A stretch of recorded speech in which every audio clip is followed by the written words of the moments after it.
They flit from flowers to feeders, they weigh less than a marshmallow, and their movement seems almost impossible. This week, we're taking a close look at hummingbirds.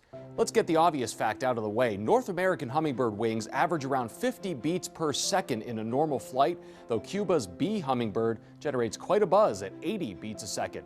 That lets a few species reach up to 30 miles an hour in an average flight, but males can sometimes double that speed while dodging and diving to impress the ladies. Their heartbeats reach up to 1,200 per minute. That's about one for every 3 to 4 wing flaps. All that flapping burns through a bunch of calories, and the human equivalent of their metabolism is staggering. If they were our size, they would use 150,000 calories a day compared to our average 2,000 calorie diet. And their blood sugar levels are so high it would likely kill us by comparison. To keep up with demand, hummingbirds visit hundreds of flowers or feeders every day in search of that sweet, sweet nectar.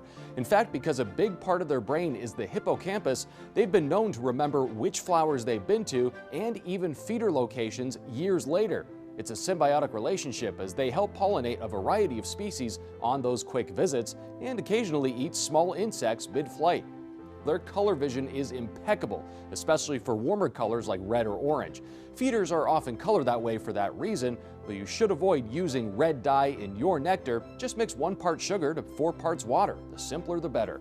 Hummingbird tongues are another marvel. They split at the end and open up as soon as they strike that liquid gold. That allows them to draw up the nectar through the middle and pump it into their bodies 15 to 20 times a second. Now, unlike many other bird species, hummingbirds are pretty solitary creatures and often migrate alone, some for up to 500 miles at a time. They're exclusive to the Americas these days, but fossil evidence suggests they lived in Europe as far back as 30 million years ago. No one quite knows why they disappeared from that continent, but they remain a spectacular wild wonder on this side of the Atlantic. For this week's Moment of Science, I'm Dan Smith.